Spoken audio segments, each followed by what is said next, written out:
ആരവം കേട്ടിടാറായി, കർത്തരിൻ കാഹളം ധ്വനിച്ചിടാറായി. ദൂതരിൻ ആരവം കേട്ടിടാറായി, കർത്തരിൻ കാഹളം ധ്വനിച്ചിടാറായി. നിന്നതിൽ നിത്യമാം വാസമൊരുക്കി വന്നിടും രക്ഷകൻ മേഘവാഹനേ. നിന്നതിൽ നിത്യമാം വാസമൊരുക്കി വന്നിടും രക്ഷകൻ മേഘവാഹനേ. നമ്മെ വീണ്ടതാ യേശുനായകൻ വീണ്ടും വന്നിടാൻ കാലമായല്ലോ. നമ്മെ വീണ്ടതാ യേശുനായകൻ വീണ്ടും വന്നിടാൻ കാലമായല്ലോ. അക്കരെ നാട്ടിലൻ വാസമേകിടാൻ അൻപിടും നായകൻ വന്നിടാറായി.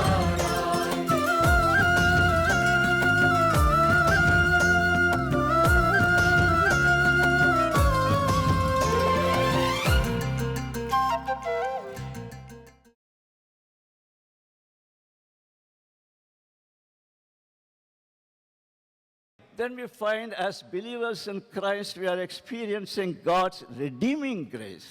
ക്രിസ്തു വിശ്വാസികളായ ഞാനും നിങ്ങളും ഈ ദൈവിക വിടുതലിന്റെ കൃപയും ഓരോ നിമിഷവും നാം അനുഭവിക്കുന്നുണ്ട്. Paul makes it very clear, the Apostle Paul in Ephesians chapter 2 and verse 8. എഫേസ്യ ലേഖനം 2-ാം അധ്യായം 8-ാം വാക്യത്തിൽ പൗലോസ് അത് വളരെ സരളമായി പറയുന്നുണ്ട്. He says, for it is by grace you have been saved through faith.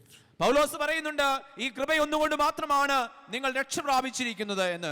കൃപ ഒന്നുകൊണ്ട് മാത്രം. It is not because of yourself.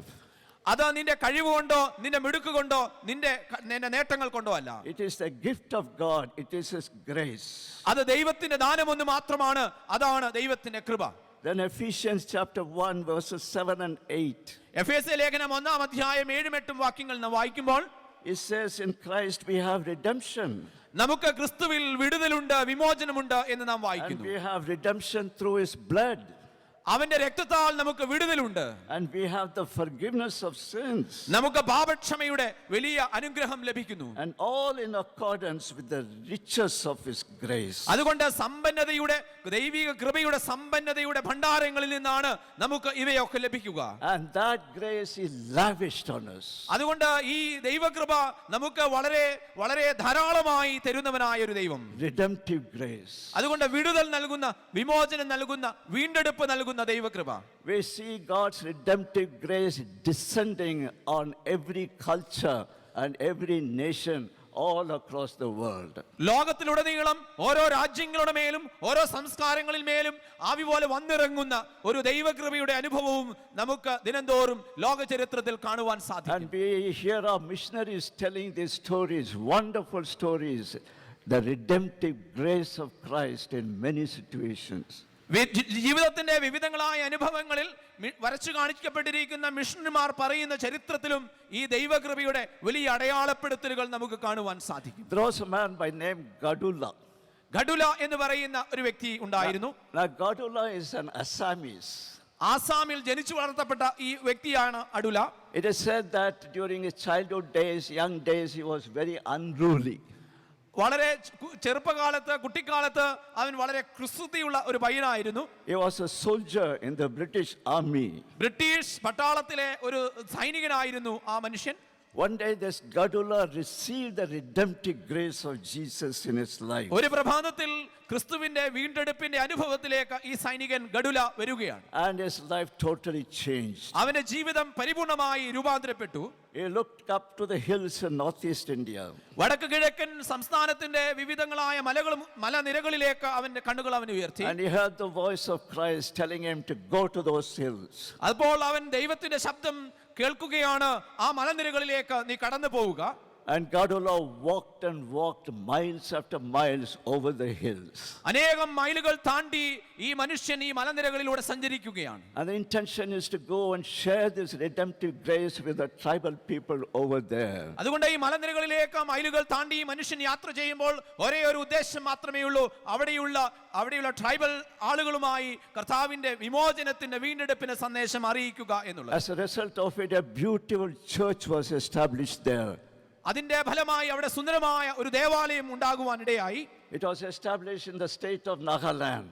അത് സ്ഥാപിതമായത് നാഗാലാൻഡ് എന്ന സംസ്ഥാനത്തിലാണ്. I used to visit Northeast India very often in my ministry. എന്റെ പട്ടണ ശുശ്രൂഷയിൽ, എന്റെ ക്രൈസ്തവ ശുശ്രൂഷയിൽ പലപ്പോഴും ഈ വടക്ക് കിഴക്കൻ സംസ്ഥാനങ്ങളിൽ ഞാൻ നിരന്തരമായി സഞ്ചരിക്കാറുണ്ട്. And you find beautiful churches in those states over there in Northeast India. ഈ വടക്ക് കിഴക്കൻ സംസ്ഥാനങ്ങളിലൂടെ നാം സഞ്ചരിക്കുമ്പോൾ അവിടെയുള്ള സംസ്ഥാനങ്ങളെല്ലാം തന്നെ വളരെ മനോഹരമായ ദേവാലയങ്ങൾ നമുക്ക് കാണുവാൻ സാധിക്കും. How it happened? Because this Gadula, he experienced the redemptive grace. ഈ മനോഹരമായ ദേവാലയങ്ങളും ക്രിസ്തീയ വിശ്വാസം ഇവിടെ എങ്ങനെ ഉടലെടുത്തു?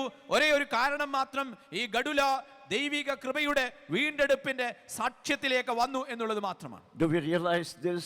God's grace everywhere, all over us, right in our lives. നമ്മുടെ ജീവിതത്തിലുടനീളം, നമ്മുടെ ജീവിതത്തിന്റെ എല്ലാ തുറകളിലും ഈ ലോകത്തിലും അനുഭവവേദ്യമാകുന്ന ഈ ദൈവകൃപ അനുഭവിപ്പാൻ നമുക്ക് സാധിക്കുന്നുണ്ടോ? Every time you see this greenery, you don't take it for granted, because there are states in India, they don't have this kind of greenery. അതുകൊണ്ട് ഈ ചുറ്റുമുള്ള പച്ചപ്പ് നിങ്ങൾ കാണുമ്പോൾ ദയവായി ഇതിനെ നിസ്സാരവൽക്കരിച്ച് കടന്നു പോകരുത്.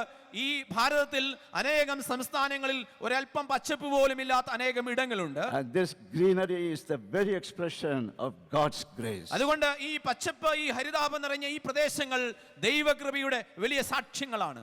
And the sustenance, the sustaining grace that we continue to experience. അതുകൊണ്ട് നിലനിർത്തുന്ന, നമ്മെ ദിനംതോറും സംരക്ഷിക്കുന്ന ദൈവകൃപയുടെ ഒരു വലിയ പദ്ധതിയുടെ ആവിഷ്കരണങ്ങൾ. And the redemptive grace in the lives of hundreds and thousands of people all over the world. ഈ ലോകത്തുടനീളം നൂറുകണക്കിന് ആയിരക്കണക്കിന് ആളുകൾ അനുഭവവേദ്യമാക്കിയ ഒന്നാണ് ഈ ദൈവകൃപ. Can I take grace for granted? അതുകൊണ്ട് ഈ എനിക്ക് ലഭിച്ചിരിക്കുന്ന ഈ ദൈവകൃപയെ ഞാൻ വളരെ നിസ്സാരമായി കാണുന്നുണ്ടോ? The word of God says, don't take my grace for granted. അതുകൊണ്ട് വേദപുസ്തകം നമ്മെ പഠിപ്പിക്കുന്നു, നമുക്ക് ദൈവം ദാനമായി നൽകിയ ഈ കൃപയെ നാം ലളിതമായി കാണരുത്, നിസ്സാരമായി കാണരുത്. Why? Because grace is costly. കാരണം എന്തെന്നോ, ഈ കൃപ, ഈ ദൈവകൃപ വലിയ വില നൽകേണ്ടതാണ്, ചിലവേറിയതാണ്.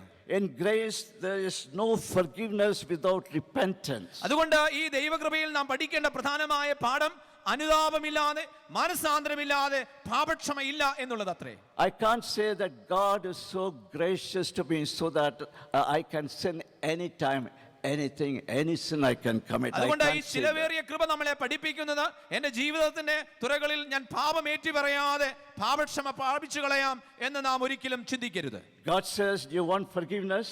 Yes, I will forgive you. കർത്താവ് നമ്മോട് ചോദിക്കുന്നുണ്ട്, നിനക്ക് പാപക്ഷമ ആവശ്യമാണോ? ഞാൻ നിന്റെ പാപങ്ങൾ ക്ഷമിക്കാം. But you must repent. എന്നാൽ നീ ഒരു കാര്യം നിശ്ചയമായും ചെയ്തിരിക്കണം, നിന്റെ പാപങ്ങൾ അനുതാപത്തോടെ നീ ഏറ്റു പറയണം. That is the condition. അതാണ് അനുതാപത്തിന്റെ വലിയ ഭാവം. And right through the Old Testament and New Testament, we see that again and again God telling, you repent, I will forgive. പഴയ നിയമത്തിലും പുതിയ നിയമത്തിലും താളുകളിലുടനീളം നാം വായിക്കുന്നത് ഇത് തന്നെയാണ്. ദൈവം നിരന്തരമായി നമ്മോട് പറയുകയാണ്, അനുദപിക്കുക, മാനസാന്തരപ്പെടുക എന്നുള്ളത്. In the life of grace, without discipline, there is no discipleship. അതുകൊണ്ട് ശിക്ഷണമില്ലാതെ, അച്ചടക്ക ബോധമില്ലാതെ നമുക്ക് ഈ ശിഷ്യത്വത്തിലേക്ക് പ്രവേശിപ്പാൻ സാധ്യമാവുകയില്ല. You want to be a disciple of Christ, you have to discipline yourself. അതുകൊണ്ട് ഒരു ക്രിസ്തു ശിഷ്യയാവണമെങ്കിൽ നാം നമ്മെ തന്നെ നിരന്തരമായി കർത്താവിന്റെ ശിക്ഷണത്തിൽ നമ്മെ തന്നെ പാകപ്പെടുത്തി എടുക്കേണ്ടത് In ആവശ്യമാണ്. the life of grace, without death, there is no life. അതുകൊണ്ട് ഈ പാപക്ഷമയുടെ ഈ കൃപയുടെ വലിയ യാത്രയിൽ പാപത്തിന്റെ മരണമില്ലാതെ നമുക്ക് ജീവനില്ല എന്ന പാഠം പഠിപ്പിക്കുന്നു. God says, do you want to live? Do you want to have eternal life? You first die to yourself. അതുകൊണ്ട് നമ്മുടെ കർത്താവ് പറയുന്നുണ്ട്, നിനക്ക് ജീവനുണ്ടാകണമെങ്കിൽ, നിനക്ക് നിത്യജീവനുണ്ടാകണമെങ്കിൽ നിങ്ങളുടെ പാപങ്ങളിൽ നീ മരിക്കണം എന്നുള്ളത്. So remember, grace is costly. അതുകൊണ്ട് ഓർക്കുക, ഈ കൃപ ചിലവേറിയതാണ്, കനത്ത വില നൽകേണ്ടതാണ്. And also grace is transformative. അതുകൊണ്ട് അത് മാത്രമല്ല, ഈ കൃപ നമ്മെ പരിവർത്തനോന്മുഖമാക്കുന്നതാണ്, രൂപാന്തരത്തിന്റെ വഴികളിലേക്ക് നയിക്കുന്നതാണ്. As we receive God's grace, അതുകൊണ്ട് ഈ ദൈവകൃപ ലഭിക്കുമ്പോൾ രൂപാന്തരത്തിന്റെ പുതിയ യാത്രകളിലേക്ക് നാം and സഞ്ചരിക്കും. that grace transforms us. അതുകൊണ്ട് ആ വലിയ ദൈവകൃപ നമ്മെ നിരന്തരമായി രൂപാന്തരപ്പെടുത്തും. The Apostle Paul says, 1 Corinthians chapter 5, verses 9 and 10. 1 കൊരിന്ത്യർ 5-ാം അധ്യായം അതിന്റെ 9-10 വാക്യങ്ങളിൽ പൗലോസ് അപ്പോസ്തലൻ ഇപ്രകാരം പറയുന്നു. He says, I am the least of all the apostles. ഈ അപ്പോസ്തലന്മാരിൽ ഏറ്റവും ചെറിയവനാണ് ഞാൻ. I don't deserve to be called an apostle. ഞാൻ ഒരു അപ്പോസ്തലൻ എന്ന വിളിക്ക് പോലും യോഗ്യനല്ല യോഗ്യനുമല്ല, because I persecuted the church. കാരണം ഈ സഭയെ ഉപദ്രവിച്ചവനാണ് ഞാൻ. But by the grace of God, I am what I am. ദൈവത്തിന്റെ കൃപ ഒന്നുകൊണ്ട് മാത്രമാണ് ഇന്ന് ഞാൻ എപ്രകാരമായിരിക്കുന്നത്, ഇന്ന് ഞാൻ ആയിരിക്കുന്നത്. See, this man is not an ordinary man. He is an extraordinary man in many issues, many cases. പൗലോസിന്റെ ജീവിതം നാം പഠിക്കുമ്പോൾ ഈ മനുഷ്യൻ അത്ര സാധാരണക്കാരനായ മനുഷ്യനായിരുന്നില്ല, പല തലങ്ങളിലും അസാധാരണ പാഠവുമുള്ള ഒരു മനുഷ്യനായിരുന്നു. He was highly educated. വലിയ ഉന്നത വിദ്യാഭ്യാസം നേടിയ മനുഷ്യൻ. He was a member of the Sanhedrin Council, the highest council in Judaism. യഹൂദ മതത്തിന്റെ ഏറ്റവും ഉന്നത തീരുമാന സംഘമായ സന്നദ്രീം സംഘത്തിലെ ഒരു അംഗമായിരുന്നു പൗലോസ്. A great scholar. ഒരു വലിയ പണ്ഡിതൻ. But he says, I am the least of all apostles. ഇത്രയും പണ്ഡിതനായി ഉന്നതനായി മനുഷ്യൻ പറയുകയാണ്, ഞാൻ ഏറ്റവും നിസ്സാരനാണ്, ഏറ്റവും ചെറിയവനാണ്. What I am today is because of his grace. ഇന്ന് ഞാൻ ആയിരിക്കുന്നത് ഈ ദൈവത്തിന്റെ കൃപയിലും കരുണയിലും ഒന്നുകൊണ്ട് മാത്രമാണ്. And that's what happens in life when you receive God's grace. As you receive, that grace transforms you. അതുകൊണ്ട് ദൈവകൃപ നമ്മളെ പഠിപ്പിക്കുന്ന പാഠം, ഓരോ നിമിഷവും ഈ ദൈവകൃപ നാം ദൈവത്തിൽ നിന്ന് പ്രാപിക്കുന്തോറും അത് നമ്മെ രൂപാന്തരത്തിന്റെ പുത്തൻ വഴികളിലേക്ക് നമ്മെ കൊണ്ടെത്തിക്കും. And grace is sufficient in all times. അതുകൊണ്ട് എല്ലാത്തിനും മതിയായതാണ് ഈ ദൈവത്തിന്റെ കൃപ എല്ലാ കാലത്തും. You see, in 2 Corinthians chapter 12 and verse 9, there's a beautiful verse there. 2 കൊരിന്ത്യർ 12 അധ്യായം 9 വാക്യത്തിൽ വളരെ സുന്ദരമായ ഒരു വാക്യം നമുക്ക് വായിക്കാം. It says, God tells this man, Paul, my grace is sufficient to you. അവിടെ നാം വായിക്കുന്നത് എന്റെ കൃപ സകലത്തിലും നിനക്ക് മതിയായതാണ് എന്നതാണ്. And you know the context there. അതിന്റെ പശ്ചാത്തലം നമുക്കറിയാം എന്ന് കരുതുന്നു. And Paul is facing a problem, a thorn in his flesh. He suffers. പൗലോസ് ഒരു വലിയ പ്രശ്നം അഭിമുഖീകരിക്കുകയാണ്. അവന്റെ ശരീരത്തിൽ ഒരു ജഡത്തിന്റെ ശൂലം, ഒരു മുള്ള അനുഭവിക്കുന്ന, വേദന അനുഭവിക്കുന്ന പശ്ചാത്തലം. And he cries out to God, God, you save me, help me, heal me, but there's no answer. ഈ പൗലോസ് നിരന്തരമായി പ്രാർത്ഥിക്കുന്നുണ്ട്, ക്രിസ്തുവേ എന്നെ ഈ വേദനയിൽ നിന്ന്, ഈ ശൂലത്തിന്റെ അനുഭവത്തിൽ നിന്ന് എന്നെ വിടുവിക്കണമേ. പക്ഷേ ഒരു ഉത്തരവും ലഭിക്കുന്നില്ല. And the only answer is, my grace is sufficient to you. എന്നാൽ പൗലോസിന് കിട്ടുന്ന ഒരേ ഒരു ഉത്തരം, എന്റെ കൃപ നിനക്ക് മതി എന്നുള്ളത് അത്രേ. You and I may go through some health issues in life. അതുകൊണ്ട് ഞാനും നിങ്ങളും ചിലപ്പോൾ ജീവിതത്തിൽ പലതരത്തിലുള്ള ആരോഗ്യ പ്രശ്നങ്ങളിലൂടെ കടന്നു പോയേക്കാം. Severe pain and nobody is able to understand you. ഒരുപക്ഷേ നമ്മുടെ ശരീരത്തിൽ അതിയായ വേദന, മറ്റാർക്കും അത് മനസ്സിലാക്കുവാൻ കഴിയാത്ത വേദന. And you cry out to God, God, please help me, please heal me, but there's no healing. ആ സമയത്ത് മറ്റാർക്കും മനസ്സിലാക്കുവാൻ കഴിയാത്ത ആ വേദനയുടെ മധ്യത്തിൽ പലപ്പോഴും നാം ദൈവത്തോട് യാചിക്കാറുണ്ട്, ദൈവമേ ദയവായി എന്നെ നീ സഹായിക്കുക. And he says, my grace is sufficient to you. I'll give you my coping grace. അപ്പോൾ ദൈവത്തിന്റെ സുന്ദരമായ ശബ്ദം നമ്മുടെ കാതുകളിൽ മുഴങ്ങിക്കേൾക്കും, എന്റെ കൃപ നിനക്ക് മതി, നിന്റെ ശരീരത്തെ ആശ്വസിപ്പിക്കുന്ന കൃപ നിന്റെ മേലുണ്ട്. I had a health issue in my life a couple of years ago. ചില വർഷങ്ങൾക്ക് മുൻപ് എനിക്ക് ചില ആരോഗ്യ പ്രശ്നങ്ങൾ ഉണ്ടായി. There was a severe nerve pain right over on the right side of my face. എന്റെ മുഖത്തിന്റെ വലതുവശത്തെ ഈ ഭാഗത്ത് വളരെ അതിയായ വേദന ഒരു ദിവസം എനിക്കുണ്ടായി. And suddenly I used to get the pain, something like the electric shock hitting me. Electric shock അടിക്കുന്നത് പോലെയുള്ള കനത്തമായ ആഘാതം എന്റെ മുഖത്ത് വരുന്നത് പോലെ അത് ഉളവാക്കുന്ന വേദന എനിക്ക് അനുഭവപ്പെടുവാൻ തുടങ്ങി. At that moment it would be very severe, unbearable. എനിക്ക് സഹിക്കുവാൻ കഴിയുന്നതിലും അധികം ആയ കഠിനമായ വേദനയായിരുന്നു. It will be there for about 40 seconds or 60 seconds, then it will go away. ഈ കഠിനമായ വേദന ചിലപ്പോൾ 40 മുതൽ 60 സെക്കൻഡ് വരെ നിലനിൽക്കും, പിന്നീട് അത് പോകും. Unexpectedly it would hit me again. അപ്രതീക്ഷിതമായി പല സമയങ്ങളിലും വീണ്ടും വീണ്ടും അത് എന്റെ മേൽ വരും. And I suffered like this for 7 years. ഇത്തരത്തിൽ കനത്ത വേദനയിലൂടെ 7 വർഷത്തോളം ഞാൻ കടന്നുപോയി. And many people were praying for me.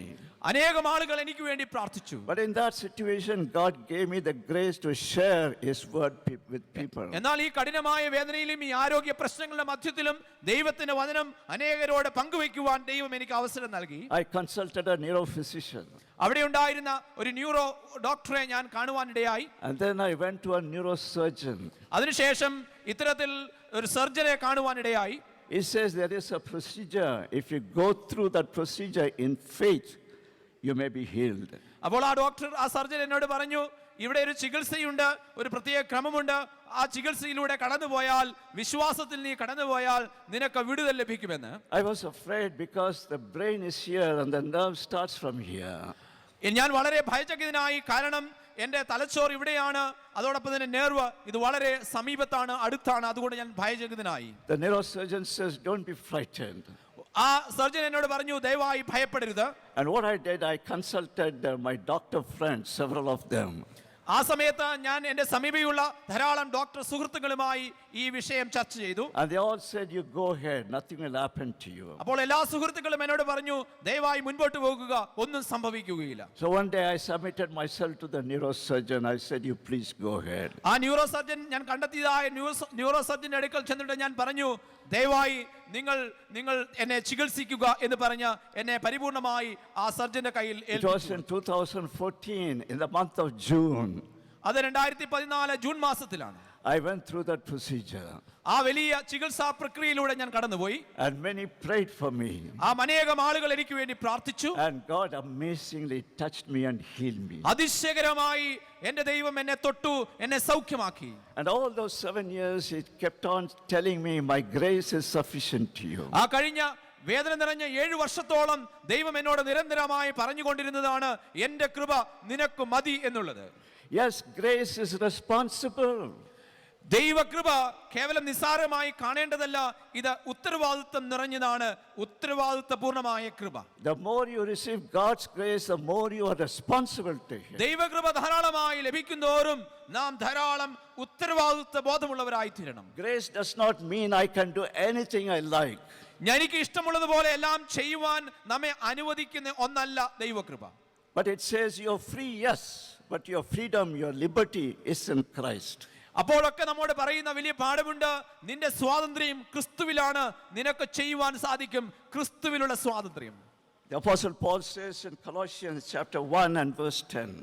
കൊലോസ്യ ലേഖനം കൊലോസ്യർ 1-ാം അധ്യായം 10-ാം വാക്യത്തിൽ പൗലോസ് ഇപ്രകാരം പറയുന്നു, Live a life worthy of the Lord. ദൈവ ക്രിസ്തുവിന് അനുയോജ്യമായ ഒരു ജീവിതം നയിക്കുക. Please Him in every way. അതുകൊണ്ട് പാപത്തിൽ നിന്ന് ഒഴിഞ്ഞു നിൽക്കുക. Bearing fruit in every good works. നമ്മുടെ എല്ലാ പ്രവർത്തികളിലും നല്ല പ്രവർത്തികളിലൂടെ ക്രിസ്തുവിന് വേണ്ടി ഫലം കായ്ക്കുക. And growing in the knowledge of God. ആ ക്രിസ്തുവിന്റെ ദൈവത്തിന്റെ അറിവിൽ ദിനംതോറും വളരുക. Yes, grace is responsible. അതുകൊണ്ട് നമ്മെ പഠിപ്പിക്കുന്ന മറ്റൊരു പ്രധാനമായ പാഠമാണ് ഈ കൃപ നമ്മളെ ഉത്തരവാദിത്വ പൂർണ്ണരാക്കുന്നു എന്നുള്ളത്. Our responsibility as Christians. അതുകൊണ്ട് ക്രിസ്തീയ വിശ്വാസികൾ എന്ന നിലയിലുള്ള ഉന്നതമായ ഉത്തരവാദിത്വങ്ങളിലേക്ക് ഈ ദൈവകൃപ നമ്മെ Our നയിക്കുന്നു. responsibility as a Christian community in India. ഈ ഭാരതത്തിലെ ഒരു ക്രിസ്തീയ സമൂഹം എന്ന നിലയിലും നമുക്ക് വലിയ ഉത്തരവാദിത്വങ്ങളുണ്ട്. We are responsible. We have to be responsible. നമുക്ക് ധാരാളം ഉത്തരവാദിത്വങ്ങളുണ്ട്.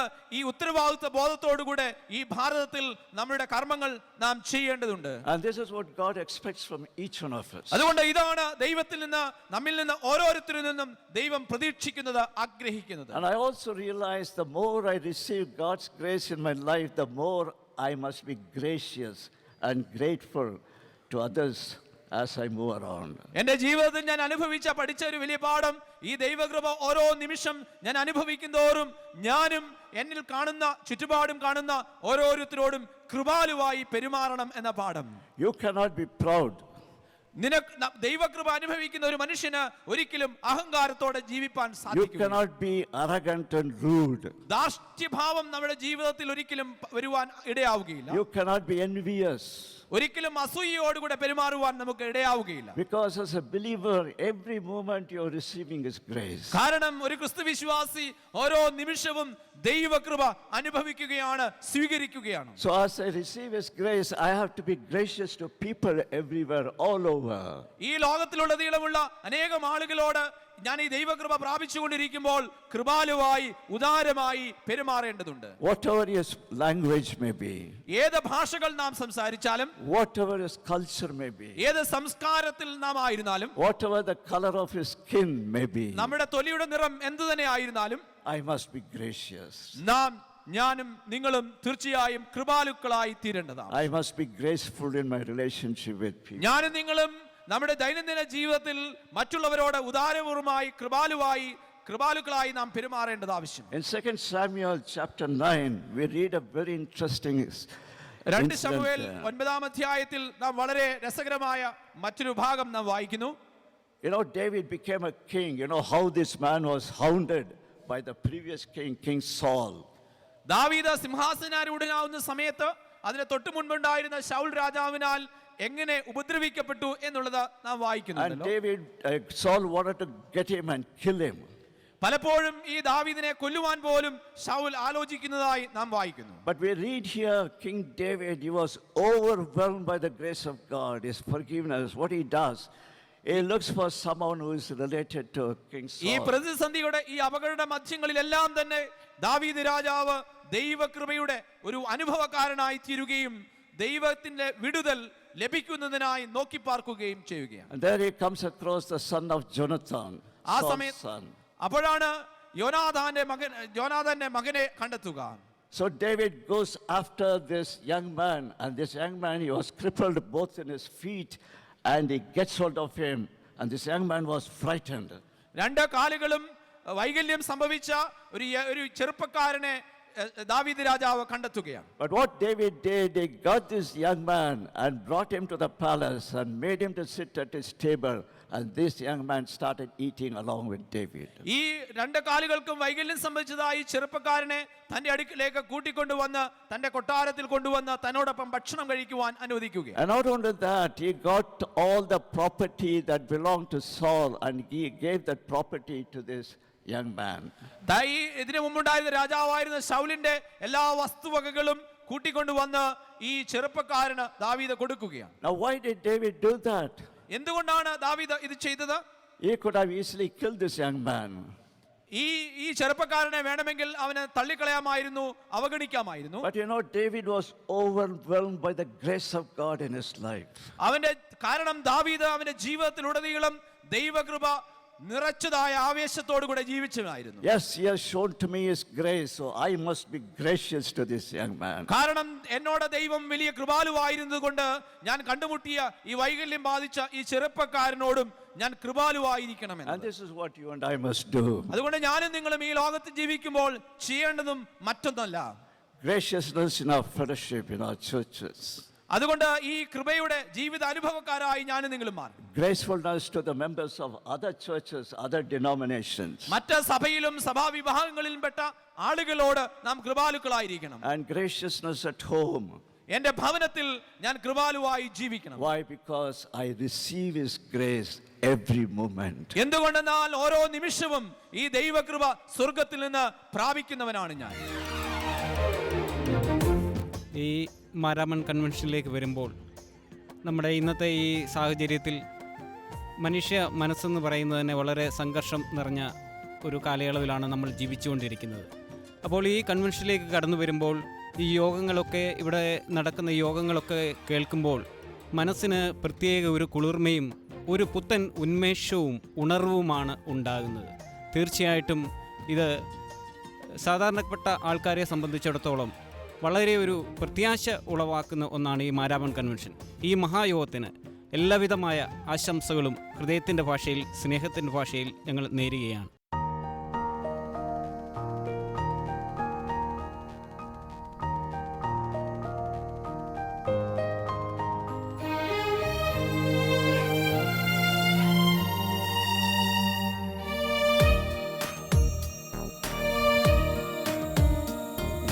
ചോദിച്ചതിലും ഞാൻ